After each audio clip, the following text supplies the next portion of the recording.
What is up? Good morning, ladies and gentlemen, and welcome to the Shred Show Live. I cannot tell you the excitement, the joy, the enthusiasm I have this morning. I've got two incredible new friends that I'm hanging out with this morning that literally we're going to be starting our debut of Women in Mortgage Technology. And this is going to be one of those episodes. This is going to be one of those conversations that truly changes your life, that starts to enlighten your mind in ways that you have never thought before. In partnership with ICE, we launched the Women of Mortgage Technology. And these women, these are leaders who are pioneering the advancement in mortgage tech. This is one of those things that gets me pumped up. You can see it every time I get on the show and I have something like this. I can't tell you how excited I am. I have got Stephanie Durflinger, SVP of Product Strategy, and Marci Davis, VP of Product Management. And today, we're talking roles in the housing industry, creating stability in an evolving market, and embracing innovation with the customer needs in mind. Also, every single one of us in our industry can truly help the consumer, can help our customers achieve that dream of home ownership, because that is what we know it's all about. Ladies and gentlemen, are you ready? Are you ready? It is time to shred.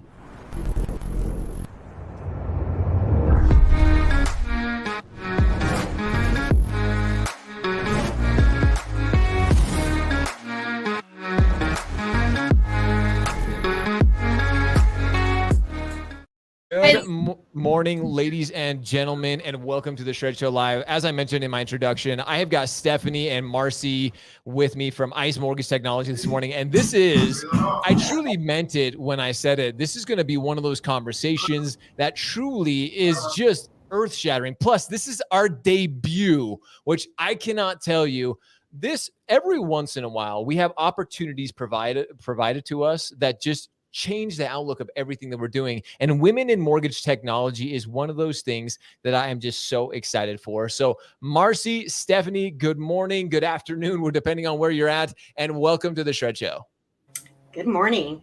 Good morning. Thanks for having us. I'll tell you, I feel like I should have had like a 5-hour energy real quick before I That's a heck of an intro you've got going on there, Josh. Hey, that is, you know what? If that's all I can bring to this conversation, we're going to get some energy. We're going to get some excitement around it, and we're going to get into it because both of you ladies have had an incredible, just an amazing career as we've discussed, as I've learned and kind of done some research about each of you. It is just, it really, sometimes we as an industry, we do not shed the light. We don't talk about incredible women like yourselves enough. And that's what this entire series is about, is talking about those who contribute in ways that we just may not even understand. And both of you have had these careers in our industry that I'm just like, wow. So this conversation today is going to be absolutely amazing. But before we get into the meat and the potatoes, the things that I talked about that we're going to discuss today, I want to get to know you ladies a little bit better. Like I said, you have brilliant careers in this industry. So let's get to know each and every, or both of you a little bit better. Stephanie, let's start with you. Tell us a little bit about what got you started in it, what drew you to the industry, and what's kept you here. What drew me to the industry was a scholarship from Bank of America. That's what drew me to the industry. There you go. And I was a branch manager, of a bank. And there was this lady that worked at the mortgage corp, they called it. We did consumer lending and things. She did these mortgage loans. And people were always coming in and looking so darn happy when they were leaving, and I would watch the closings from my office. I could see from there. And I wanted to know more. So I asked her, and this is like old days, like I'm ancient. So we're talking like fax machines and well, I don't even know if we had fax machines. Anyway, point is, I asked her if I could copy her files for her because I just wanted to know what it is that she was doing. So I started learning just documents by copying closing files, closing packages, and kind of getting away. And then I did all sorts of different lending, commercial lending and warehouse lending. And in the warehouse lending space, that's where I really got the opportunity to get into literally hundreds of shops, maybe thousands of shops, and understand how they operated and their financials and all that jazz. And who wouldn't love to be a part of an industry that helps people live in homes, right? They obtain their homes. They use it, their largest financial investment. Home is where the heart is. You've got all that. And every day we go to work, we get to help contribute to the American dream. And if that isn't worth going to work every day, I don't know what is. Oh my gosh. And that is literally it. Helping people achieve that dream. We always talk about it in high school. You grow up, you buy a home, or hopefully you can buy a home. That's achieving the dream of a home ownership here in America. It's amazing. So that's so much fun. Again, that's why I love those stories. Starting out as, just basically an assistant, if you will, starting copying, like just learning the industry. And now look where you're at. See, those are the amazing stories. Marci, what about yourself? Tell us what drew you to this industry and what's kept you here? So I started my career in 1992. Talk about dating us, Stephanie. Working for a mortgage technology vendor that I actually still have the pleasure of working with today. They're one of our partners on our partner network. Wow. And in the 8 years that I was with them, talk about the power of innovation. We went from shipping our software on floppy disks to working with lenders on direct integrations.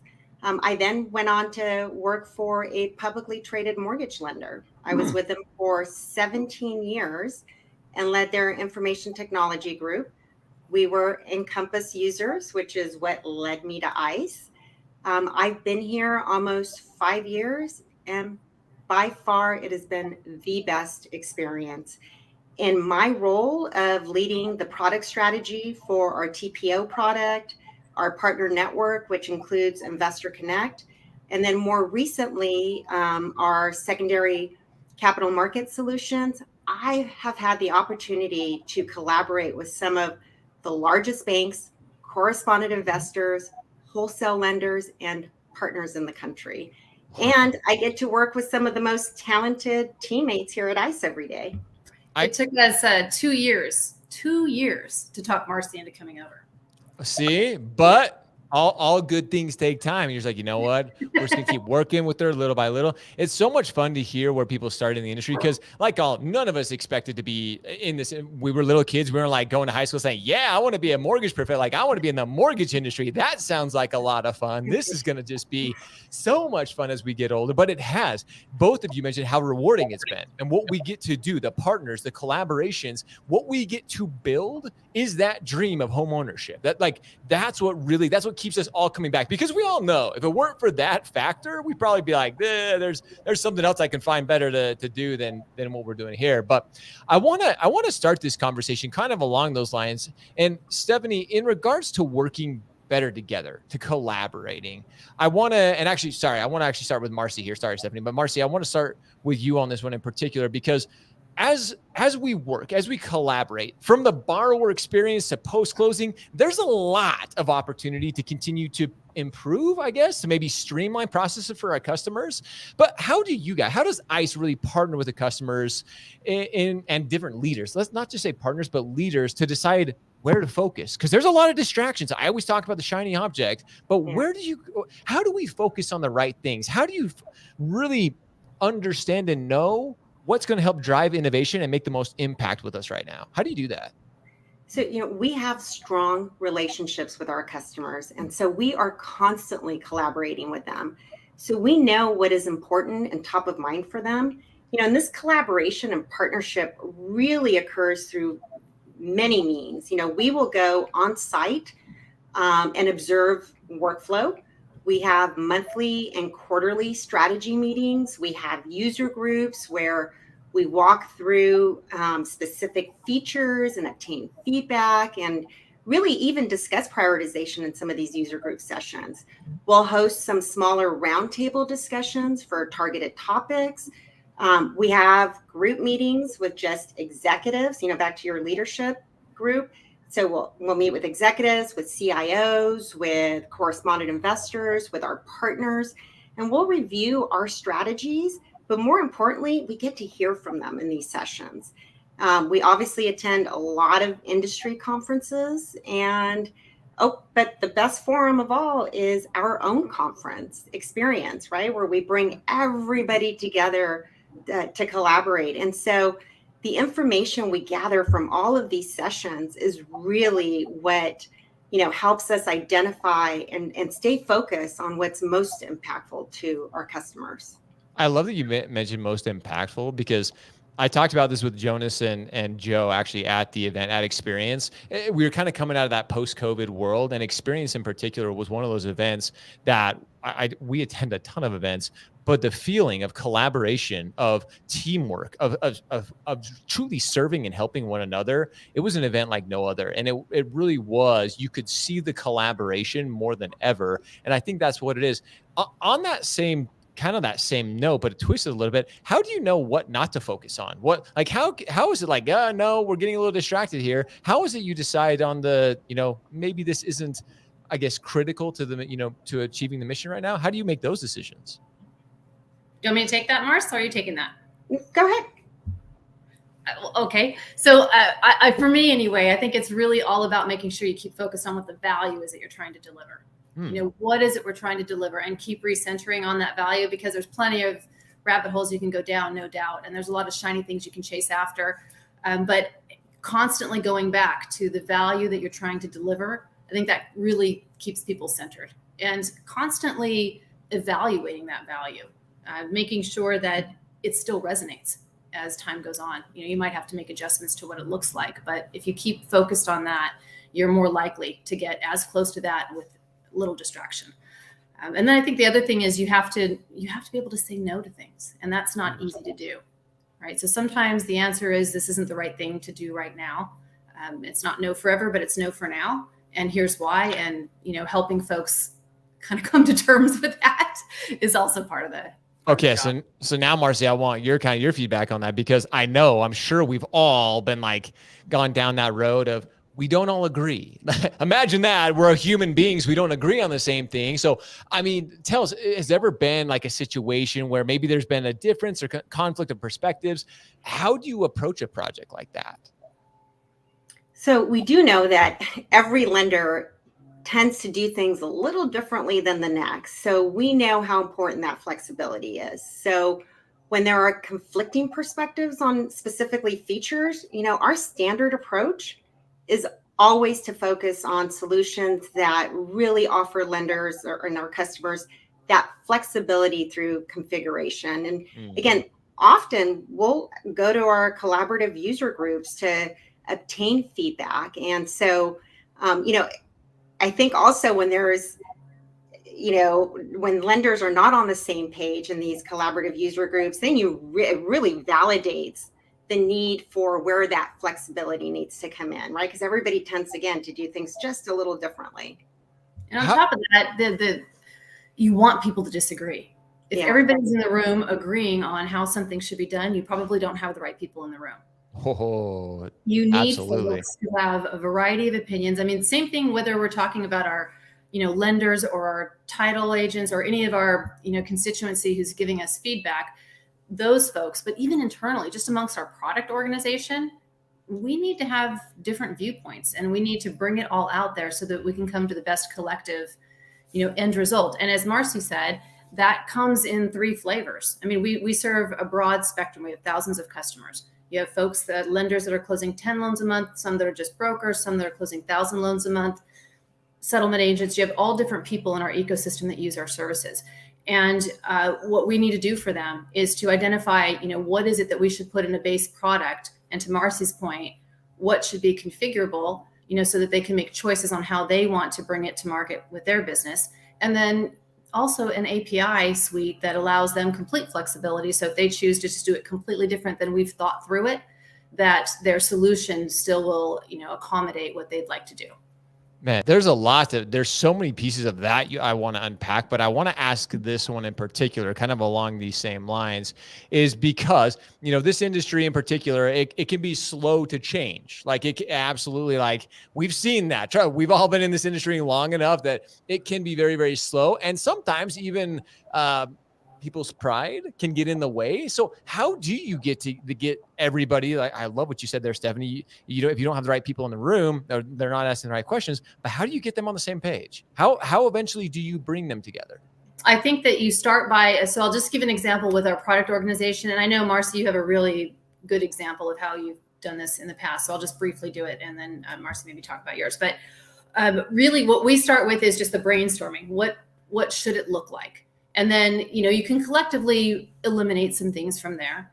And not everybody's going to agree with that end solution. So you take as much as you can. You try to hit as many of the points that you want to hit with the value that you're trying to deliver. Sure. And then the thing about this is, like in a product organization, you don't all have to agree, but we should be able to have a sensitivity to, here's a rationale. Here's why we're going to do this. And here's how we're going to address the concern you have, or here's why we're not going to address the concern we have. And so you give plenty of room for all of that discussion and thought leadership and processing to come through. You come out with an end result on that. And, once the team has come to an end result, whether you individually think it was the best approach or not, we expect to, jump on board with that. And it's a little bit different when you're talking about our lender community, but that's where we offer the flexibility for them to choose differently. But, when we're trying to get all those different perspectives into the room, generally we end up with a much better product than we ever would have had if everybody was, holding hands and singing songs. Marci, what are your thoughts on this? I absolutely agree with that, Stephanie.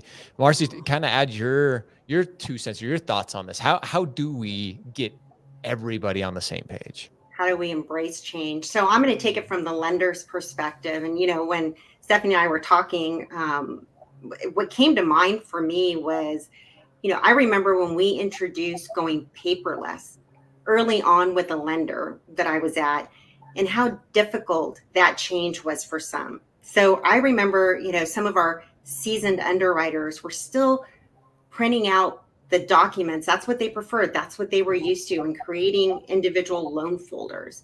And it wasn't really, until, we showed them the value of the transformation, and that we showed them, how we were able to measure that effectiveness, that they were able to then turn around and embrace that. So again, as other users were, we were able to measure their effectiveness, then they got behind the change. So again, it's all about constant communication and training, and really just emphasizing the value of why you're making a change. And I think this is one of those, and that's where I want to start taking this, because as we're talking about change, adapting and keeping up with change is one of those things that it's always in the back of our mind, but I say this a lot. The one constant in our industry is change. It's always change. It's always evolving, and we have to adapt with it. So Stephanie, let's kind of move into that a little bit, because both of you have kind of alluded to it a little bit here. We both kind of hinted on it, but I want to give some tips, some advice, if you will, being able to adapt to constant change, because the mortgage market, all of us know this, has always these cyclical cycles. Always. Again, all of us have been in the industry long enough, and we see this, and especially the last couple of years in particular has just stepped it up a notch that none of us were expecting. So what advice do you have for mortgage lenders in particular that can quickly help them adapt to the change that's happening, and hopefully avoid some of those things in the industry? I'd say that the change is a hearts and minds conversation. So, as Marci was talking about needing to show the value to the underwriters and having them adopt a paperless environment. It's a hearts and minds deal. So if you're in the position of being a part of a technology team at a lender shop, and you're trying to get your folks to use new technology, Marci's approach would be the right thing to do. Help them see the value in that, and try to get their buy-in on it and move forward. If you're the person who's having to deal with the change, that might be a little bit of a different story. And I think the best thing, because it is going to change, things will change. So if you can think of it from being a part of a solution as opposed to being part of the opposition, that might help you individually, because you're going to suffer through the change. It might help you get to the best result of what that change can be. And it's attitude really about how you approach changes, and where you choose to give pushback and feedback. What's the difference? Am I giving pushback, or am I giving quality feedback? If you're that end user that's subject to this change, and look for the value, help identify what the value is. I can see that I can do this better, or is this costing me a little bit? So can we adjust it? But This is I just say, Marci, I know you want to build it, because this is one of those things in particular that it's not just about tech anymore. There's so much, it goes so much deeper. Marci. Well, I was just going to add to what Stephanie was saying, that, that is why, another reason why we focus so much on flexibility, and why it is so important. When market changes, and we know they occur, lenders can quickly adapt and expand their loan programs, adjust their processes, all through configuration. And I would also really encourage our lenders to go out to our marketplace to review all the partners that are integrated into our network. We're constantly adding new partners, and this provides lenders the ability to see how they can further streamline their processes with additional automation and innovation that's being provided by our partners. I was going to say, that is a great point. It seems like ICE always kind of has their eye on the ball, if you will, and kind of seeing and spotting the innovation. And before, I want to get into that here in just a second, but I want both of your feedback on this before we go into that, just spotting these opportunities, because both of you have mentioned this, and I think this runs so deep, and both of you embodies who you are. As we evolve as an industry, technology is a huge, ICE mortgage technology always plays a critical role in the technology piece, but there's more with investing in people and in cultures. How much do you think that is like critical to the evolution of our industry outside of just technology? What is it? Culture? Is it education of employees, new processes? What else plays a critical role in the evolution of our industry? Let's start with, let's go with Stephanie and then go Marci. Okay. So culture is huge in any industry. I don't think that's specific to our industry, but a culture that allows for folks to speak their truth in what they're doing and help evolve, and better what's going on. Too many times people are just stuck in a routine that just has always been that way, and there's not a lot of questioning that goes on. So how can we advance our industry, questioning what we're doing and why we're doing it? It's a fantastic way to start the conversation that can evolve the industry. I think education is always of value. I think that the more folks are sensitized to the other parts of the ecosystem around them, then the more that they see in what they're doing, the more they can question and give good feedback. And, when we're all doing that, then we're able to, come together and streamline things that otherwise we might not have thought of, stuck in our own silo. I like that. Said. Oh, Marci's just like, boom, that's it. Yep, perfectly said. Culture, training, culture is such a big play in any organization to the success of it.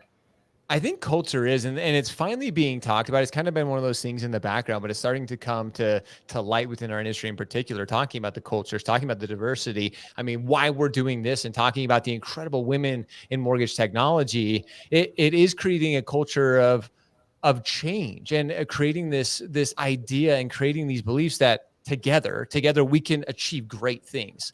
So I want to go back to a comment that you made though, Marci, and I want to kind of focus on innovation. And both of you have hit on this, and I said it. There's a lot of shiny objects out there, a lot of shiny objects in technology in particular. How do you spot opportunities? Again, you ladies have a knowledge, you have seen a lot within the industry, but how do you actually spot those opportunities for innovation that are truly going to have an impact and be valuable to ICE partners? Yeah, so I would say that we're always working and looking for innovations that are going to streamline, our processes, whether it's through our own automation, such as our automated service ordering, our analyzers, our task-based workflow, or by providing the innovation through our partner community. I mentioned that earlier. We have thousands of partners on our network, and we, like I said, continue to add new partners every month. So we've added actually like 67 new partners in just the last 12 months. So by continuously adding new partners, we're sitting in their sessions. It's just amazing what our partners are doing. We're able to provide our clients, that easy access to leverage these partners that are integrated into our system and again, evolve their automation. And Stephanie touched on this earlier about the APIs, in addition to all the automation that we have within our lending platform and our partner network, we also believe in our API first strategy, which again enables our lenders to build their own innovations and solutions, proprietary features, and embed them directly into our platform or their instance of our platform. Josh, on the strategy side of it, I'm just going to pick up from there and talk a little bit about the strategy side of it too. On the strategy side, the technology follows. That isn't actually the important part to begin with. On the strategy side, we're looking, skate to the puck. Where do we think that the industry needs to be? And where do we think it's going to be? And how are we going to help the industry get there? And then that's the first question. And then the second question is, how can our technology support that? And what do we need to do to help the industry head that direction. So, it's not actually sometimes a technology question. It's an industry question. And then how does the technology help us get there? I think that's a lot of it because, again, to both of your points here, ICE has done this incredible job bringing everything. We talk about efficiencies, we talk about innovation. ICE has created from the API connections to the different partners that are integrated within the system. We all talk about these efficiencies, but it's bringing them together in one place. So so that our consumers ultimately can have that experience of buying this home, but it can be enjoyable. So having those innovations, having those technologies all in one place is absolutely critical. And to your point here, I want to build on this a little bit, Stephanie, because I think there's a little bit more to it, because I know ICE in particular, you guys talk about making the connection and connecting people to opportunity. Explain that. What does that actually mean for mortgage technology? Well, I'll tell you that we have a large, a continuum in the industry, right? There's obviously the consumer portion, there's the manufacturing, there's a secondary market, there's the servicing, there's the capital markets. And so making the connection means bringing all of those constituents together. It's title agents, it's insurance agents, it's lenders, borrowers, brokers, all on the front end of the business. But then as you move into the secondary market after manufacturing, it's now investors, and it's the agencies, and it's the servicers. And there's a large constituency there that we have the opportunity to, help bridge all of that together. And so at the beginning of it, maybe we're, the connection is, borrower to lender, and then it's lender to, but you can see how that would go. Now, making the connection is the first part of it. And then the second part of it is how that connection adds value to the entire ecosystem. So things like, the trusted data and the validated documents from the time a consumer is first engaging or thinking about wanting to buy a home, realtors, all of those stakeholders there, and all the way through having that data and those trusted documents as part of that adds so much value on the back end of the industry, which creates liquidity, adding more value to the front end. So it's this big cycle, it's this big ecosystem that we can positively impact when we do a good job of making those connections and doing it with technology that reduces friction and just creates the stream of good data and validated documents all the way through the process. Again, yeah. Perfectly said. See, look at that. I mean, holy cow. We're just like, I want to talk about this real quick, because that was making connections, that human interaction is something that technology, sometimes we miss that piece of it. Technology is there to aid us, to help us in that. And Marci, I would love your kind of thoughts and feelings on this. Is technology, it's not there to replace us. It's there to be our support. It's there to be our friend, right? Absolutely. Again, going back to my lender days, I remember when we came out with our automated underwriting system and how concerned, the underwriting folks were that it was going to replace them. It didn't. It just actually allowed them to do more with the technology. And so, again, it's there to help and does not replace the people. It's never going to be able to replace the people. Never. You have to have a brain, and a computer, it's what we program it to do. Yeah, they're just focused on it, but it's what we program it to do. So you got to have the brain in there. I love this. And this has been one of those conversations that there's been so much that has been so incredibly valuable, insightful, impactful for myself, for everybody listening. And as we start to wrap this up, I want to kind of end on this, just because, again, both of you women are incredibly talented, brilliant, and you bring so much to this conversation. And right now in our industry, there's a lot of fear. There's a lot of doom and gloom. I mean, margin compression, rates going up. There's just there's a scarcity mindset. And both of you, with your expertise and the knowledge you share, what's some advice, some strategies, a tip that you would give somebody to bring hope, to say, hey, we're okay. We can do this together, partnerships. What advice or help can you share right now with the industry? Marci, let's start with you.